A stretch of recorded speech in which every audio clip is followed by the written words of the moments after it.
Europe 1, La France bouge. Carole Ferry. Et nous arrivons déjà à la dernière partie de votre émission. Pour nous accompagner aujourd'hui, la directrice générale d'Aven, Anne-Laure Nguyen, et avec nous également Dania Blin. Bonjour. Bonjour Carole, bonjour à toutes. Vous êtes la directrice, c'est vrai que c'est très féminin aujourd'hui comme émission. Vous êtes la directrice de la RSE chez Biotherm. Alors vous aussi, vous êtes spécialiste des soins du visage. Vous existez depuis 1952. Vous avez 50 salariés et pas mal d'initiatives pour la protection de l'environnement. Vous avez notamment été partenaire du bateau de Florence Artaud. Vous avez travaillé avec l'association de protection des océans Surfrider que nous avions reçue dans La France bouge. Et vous avez décidé donc avec vos équipes d'aller nettoyer les plages. C'était quoi? C'était complémentaire de tout ce que vous faites. Pourquoi vous tenez autant à cette protection des océans? C'est parce qu'ils sont très pollués par les produits, la protection solaire justement.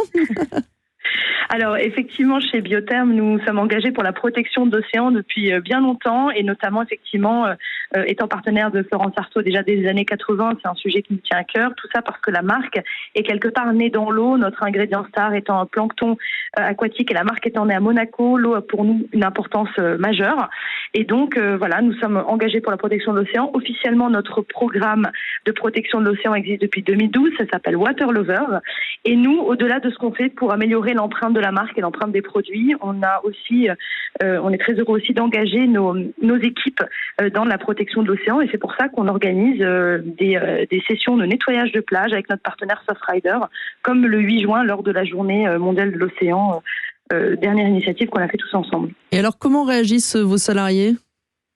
Alors justement, ils sont ravis de participer à ça et quelque part de mettre la main à la pâte dans cette protection de l'océan. Et les journées qu'on organise avec Surfrider sont très riches, déjà en nettoyage, mais aussi en apprentissage pour tout le monde, puisque on fait le tri des déchets, on comprend d'où ils viennent et comment prévenir justement leur arrivée sur les plages. Est-ce que c'est pas justement plus un moment pédagogique plutôt que vraiment utile? Enfin, c'est très bien de pouvoir le faire, mais est-ce que vous n'avez pas l'impression que c'est un puits sans fond d'aller nettoyer ces plages qui seront à nouveau sales le lendemain? Franchement, étant donné les quantités de déchets qu'on collecte, on a collecté par exemple il y a 10 jours, le 8 juin, 1120 litres de déchets, c'est-à-dire 28 sacs de 40 litres, avec beaucoup de sacs plastiques, 726 sacs plastiques, 903 filets de pêche par exemple. On voit qu'il y a vraiment une vraie efficacité de nettoyage, parce que c'est souvent des micro-déchets qu'on ne voit pas quand on regarde la plage à première vue. Donc déjà, il y a une véritable action et efficacité là-dessus, et aussi le fait de faire de la prévention auprès de nos équipes, mais aussi des citoyens qui peuvent participer aux initiatives océanes de Surfrider, permet vraiment de limiter l'arrivée des déchets sur la plage, et c'est presque encore plus important, puisque c'est un peu vraiment aller résoudre le problème à la source. Est-ce que vous proposez donc ces nettoyages de plage sur les jours de travail ? Oui, tout à fait. C'était le mercredi 8 juin, donc c'est une journée de semaine et de travail qu'on a dédiée à cette protection de l'océan et dans laquelle vraiment la journée de travail était dédiée à ça.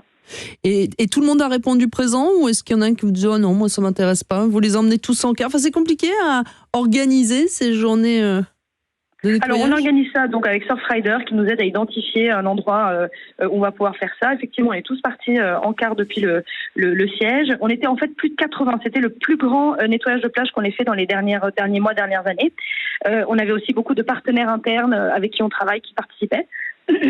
Et puis du coup, voilà, on est arrivés tous ensemble là-bas. On a d'abord nettoyé la plage, ramassé. Donc Surfrider nous a expliqué comment faire, nous a donné les sacs et les outils appropriés. On a tout ramassé et ensuite on a passé un moment ensemble à faire du tri et à comprendre d'où venaient les déchets sur toute la journée. Anne-Laure Nguyen, vous êtes la directrice générale d'Aven. Vous avez vous aussi des initiatives de ce type pour la protection Oui, on essaie aussi de participer. Je pense que toute action, même petite, comme vous soulignez tout à l'heure, ça paraît petit, mais je pense que toute action, même petite, en fait, est importante parce qu'on active et on oblige les gens à s'investir. Et aujourd'hui, je pense que les plus jeunes générations en ont encore plus besoin que les autres de physiquement s'investir. Il y a 3 mois, nous, à la station thermale d'Aven, on a décidé de créer un jardin pour les patients qui venaient en cure à la station d'Aven.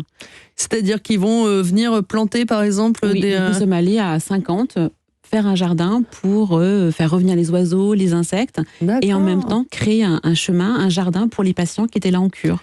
Moment d'apaisement pour eux, et un moment de biodiversité pour l'environnement. Et ça, physiquement, c'était très dur, mais je pense que tout le monde a aimé en fait avoir un acte physique pour l'environnement.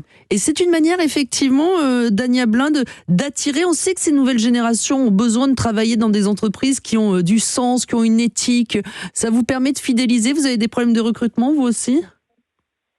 Alors, en effet, ça permet de motiver encore plus les équipes et les jeunes générations qui sont naturellement très très engagées et qui, du coup, dans l'équipe Biotherm, le sont forcément par rapport à l'environnement, étant donné le lien avec la marque. Et donc, ils sont tous ravis. Par exemple, on a William, un jeune Américain qui était dans la marque, qui est dans la marque depuis 2 ans et qui était ravi d'être là.